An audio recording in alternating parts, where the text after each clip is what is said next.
Arundhati Roy's The Ministry of Utmost Happiness is, well, it's a big, complex, and sometimes challenging novel. But when you boil it all down, it's built around one single really powerful idea: a paradox. So let's break it down together. Right from the start, we're hit with this question. The whole story begins and ends in a graveyard. But here's the thing. The graveyard's name is Jannat, which literally means paradise, a place for the dead that's actually called heaven. How does that work? And this isn't just some clever wordplay. This question is the absolute key to understanding the entire book. It's meant to make us stop and really rethink what the word paradise even means in the first place. So, to get to the bottom of this, we first have to dig into the novel's very unique idea of what paradise can be. And I can pretty much guarantee it's not what you're expecting. See, the big idea here is that paradise, or Jannat, isn't some reward you get after you die. Not at all. It's something you have to roll up your sleeves and build for yourself, right here, right now, in the middle of our messy, complicated, everyday lives. This quote comes from this amazing scene at a protest where people are asked to say this phrase in all their different languages. And that's it, right there. That's a perfect snapshot of the novel's vision for paradise, a world where all these different voices, different people, can actually exist together in harmony. But, to really get this paradise, you have to first understand the people who live there, and the one thing they all have in common is that they refuse to be put into neat little boxes. At the very heart of the story is a character named Anjum.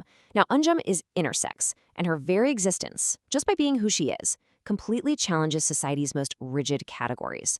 She's basically a living, breathing symbol of the beauty in ambiguity. And this really gets to the core argument of the book.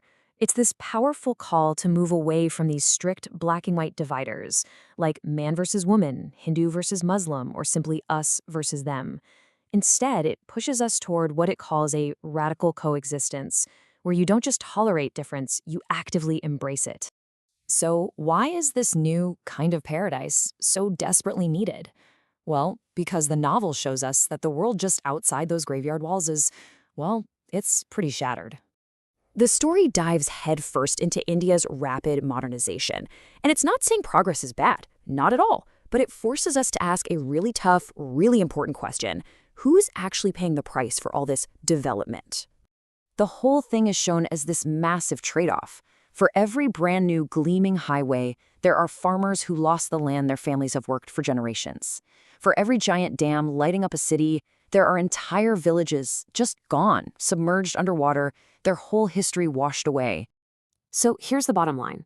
The novel argues that this whole story of progress is a story being told by the people in power, and it's often a story that comes at the direct expense of the powerless, pushing the most vulnerable people right out of the picture.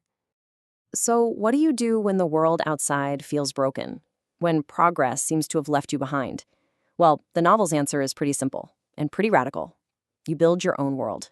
And that is exactly what Anjum does.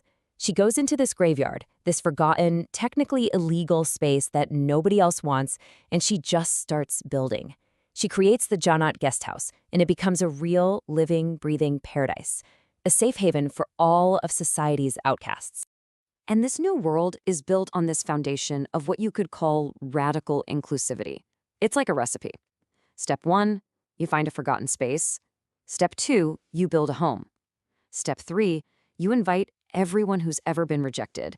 And finally, step 4, you welcome everything, animals, plants, even hope itself, to come and live together.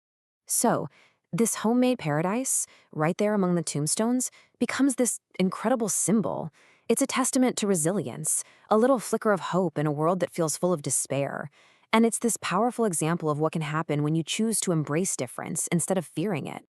Okay, so we've talked about what the story is about. Now, we got to talk about how it's told. Because in this book, the structure, the way it's all put together, is just as important as the plot. Honestly, this book just throws the normal storytelling rulebook right out the window.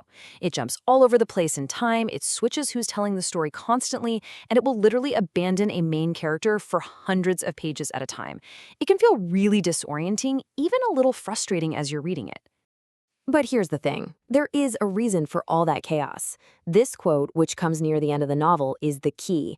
It basically asks, how do you tell a story about a shattered world? Well, the answer is, The story itself has to become shattered. And that's the big takeaway here.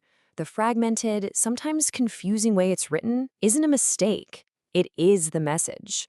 It's meant to mirror the brokenness of the world it's describing and the fractured lives of the characters in it.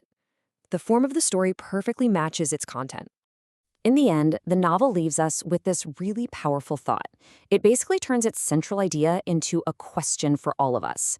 It asks us to look around our own worlds, at the people and the places that have been forgotten, and to ask ourselves, what would it really take to build our own little corner of paradise?